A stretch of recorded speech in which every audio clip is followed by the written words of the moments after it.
Greetings to all you Uechi-ryu students and teachers out there in Uechi land.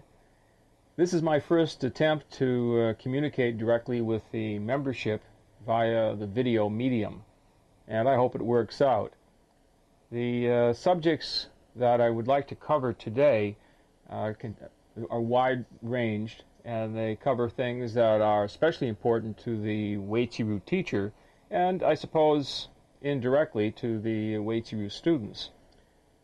Some of the material that we'll be covering focuses on the November 13th dawn test in Brockton, Massachusetts, where we had a number of failures.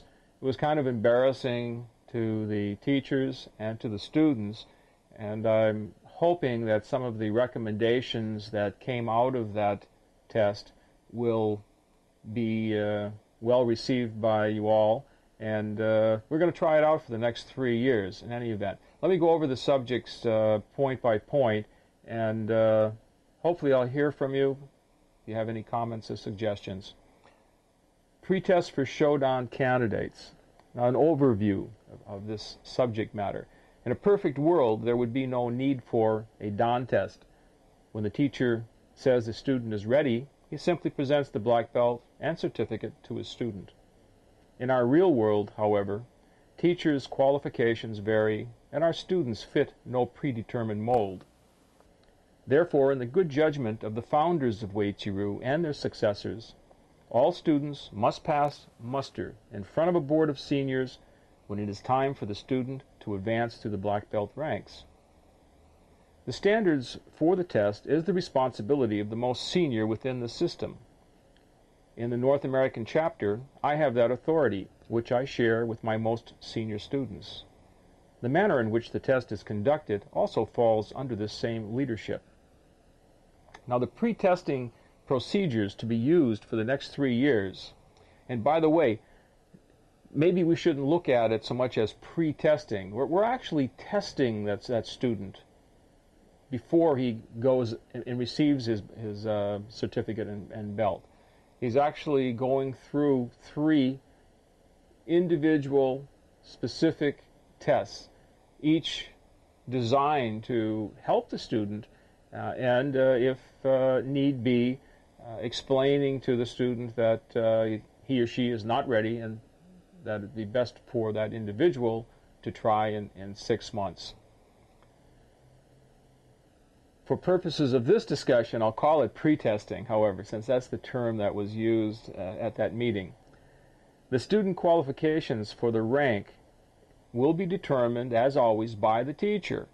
The first thing that the teacher has to make sure the student has is the required number of hours. This is actual hours training. Also, the required number of years. Also, the required minimum age. The fourth requirement is a minimum physical ability based on specific standard and based on the uniqueness of the individual. By this, I mean every one of us is different. We expect different performances from people of different ages, different physical abilities, and most important, the potential of that individual. Some people just aren't going to get any better. So based on the time that they put in, they may have to put in more time, but the idea is if that's as far as that student can go, then he or she deserves, in the teacher's mind, to go and be advanced to the next rank. As part of the teacher's, the student's teacher's responsibility is that the student pass what I call an in-house dojo test, conducted as a formal testing, but by the senior students of that dojo.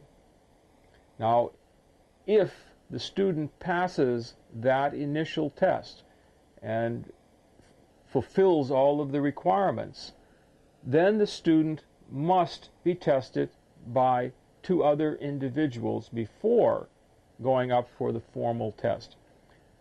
The second test is by a senior instructor. of a 5th degree black belt rating or above, where that senior instructor agrees that the student is ready based on a physical test and discussion with the student's immediate teacher. So this is sort of a conference, and again, if the senior instructor, after viewing the student, perhaps the senior instructor feels that the student really isn't ready, but upon talking to the teacher, finding out some of the uniqueness of that individual, perhaps the senior instructor will agree that that student should go on. However, the final word rests with that senior instructor. If and when the student passes that second test, then a renshi or above must also look at that student and agree that the student is ready after talking with that student and his teacher, and after thoroughly checking out the student's workout hours and the time chart. So the master must really go in there, and he has the final word. Now, based on these 3 tests, that student should essentially be of the rank that he's looking to go up for. The only thing that could possibly prevent the student from passing the final and formal test is if he or she totally forgets the material, just has one of those days, which we all have on occasion, and the person may fail. But the likelihood of that is very, very slim. Now, the purpose for all of these tests is not simply to make work for the seniors. We certainly don't need any more of that. However, in the minds and views of the test board, we really feel that the final test should be more of a recital, a time of celebration, where perhaps the students' families, friends can gather, and people will enjoy the test. It's not meant to be just a tremendously unhappy 5 or 6 hours where we have to fail a number of people. So with this in mind, I hope you students and teachers out there will give this pre-testing concept a chance. We're going to work it for 3 years just to see how it works, along with some of the other changes that we are instituting within NAC. Again, if there are any questions or if there's something you don't understand about the whole procedure, please feel free to give me a call and I'll go over it with you. Now, the formal testing of the student.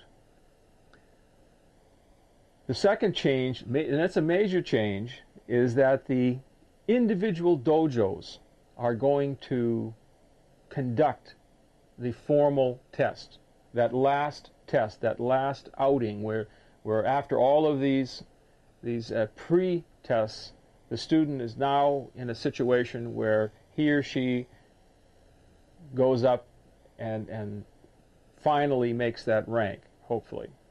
Rather than have a designated test board where people come from all over and it becomes an unwieldy, logistically and also just within the dojo, trying to accommodate 30 to 40 testers, we've decided that for 3 years we're going to have the individual dojos be responsible for the final testing of the student, providing that the students who are being tested meet the pre-test qualifications. This does not mean that dojos can't get together and share the responsibility of conducting that final test. As a matter of fact, we're encouraging that. But there are some dojos who want to have a very formal test. They don't want spectators. They have their own ideas as to how the test should be conducted. That's wonderful. This 3-year period of time is going to give all of us a chance to experiment with the test process. And I'm hoping that you will share the results of these tests with me and we'll publish them in some of the future video newsletters.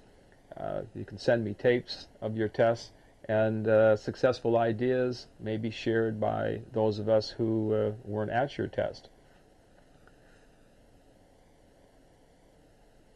NAC will assign one Uechi-ryu master to represent the association.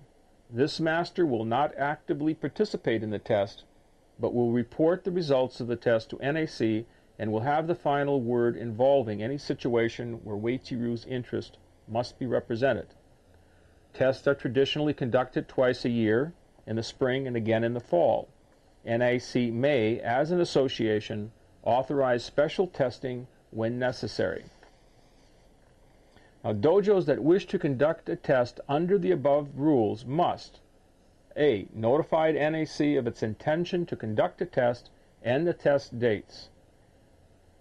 The dojo must also inform NAC of the makeup of the test board, dojos participating in the tests, where the test will be held, and how the test will be conducted. Thirdly, the dojo must submit completely filled-in applications of the candidates, including the signatures of the applicant, the teacher, a senior instructor, and one Uechi-ryu master. A check for the total amount due must also be included. Now, this information must be received by NAC at least 3 weeks prior to the test. NAC will return copies of the application to the dojo and will assign a Uechi-ryu master to monitor the test. Sounds a little bit complicated, but I believe, and I think most of the seniors agree, that this procedure is necessary, considering the rapid growth of the association, the individual nature of the candidates, and some of the things that we've seen in the last few years. So we want you to give it a try. Again, accompanying this newsletter to all the dojos will be a written copy of the rules, so that you'll have something, a hard copy of something to fall back on. But if you have any questions or problems, please contact me.